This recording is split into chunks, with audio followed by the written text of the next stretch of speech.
கர்த்தருடைய பரிசுத்த நாமத்திற்கு மகிமை உண்டாவதாக.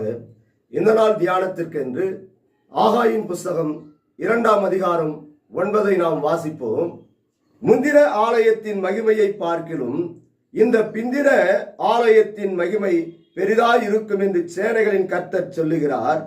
இவ்விடத்திலே சமாதானத்தை கட்டளையிடுவேன் என்று சேனைகளின் கர்த்தர் உரைக்கிறார் என்று சொல் என்றார்.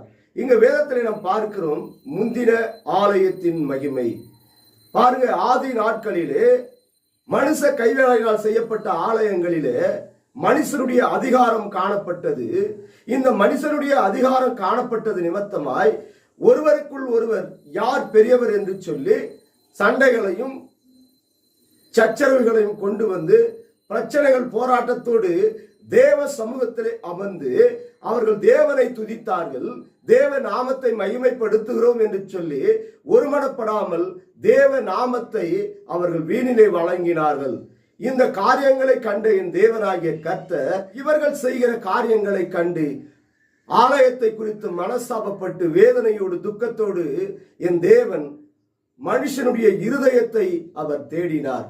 அங்கே மனுஷனுடைய இருதயமும் அது கேடும் கிறுக்குள்ளதாய் காணப்பட்டது.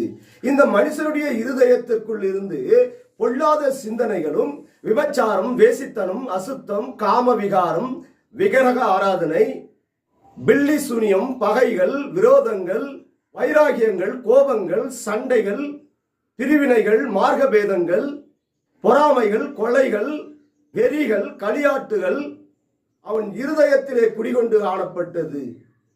ஆனால் என் தகப்பன், யாருடைய இருதயம் பரிசுத்தமாய் இருக்கிறதோ, யார் உண்மையாய் தேவனை தேடுகிறார்களோ அந்த இருதயத்தை கர்த்தர் கண்டார்.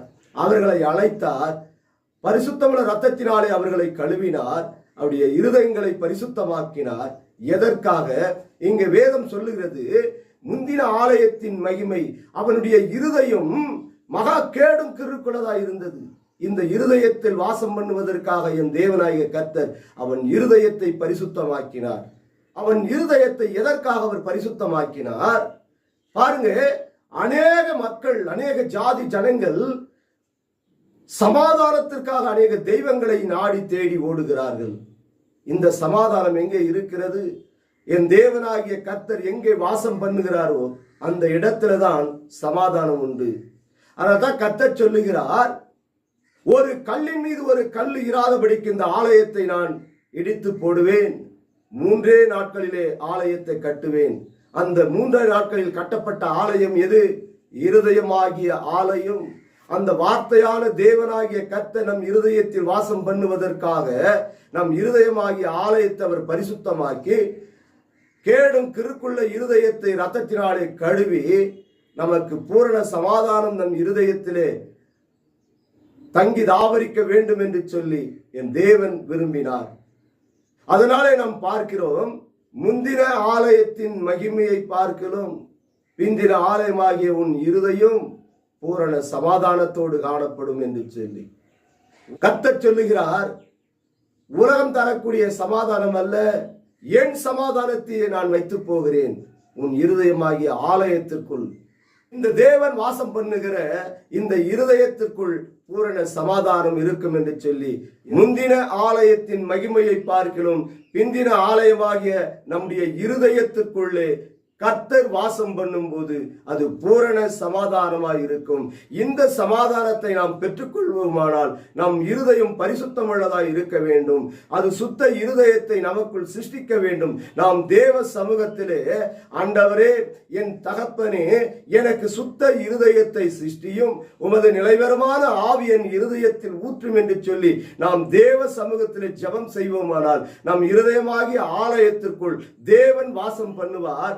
இந்த தேவன் வாசம் பண்ணுகிற இந்த ஸ்தலத்திலே பூரண சமாதானம் நம் வாழ்க்கையிலே நிலைத்திருக்கும். நாம் தலைகளை தாழ்த்தி ஜெபம் செய்வோமா?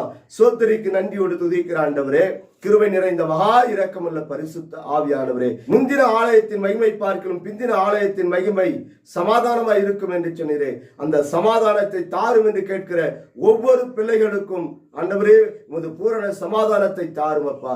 பலப்படுத்தும் ஆசீர்வதியும் இயேசுவின் நாமத்தில் ஜெபிக்கிறோம். ஜீவனும் பலனும் உள்ள எங்கள் நல்ல தகப்பனே, ஆமென்.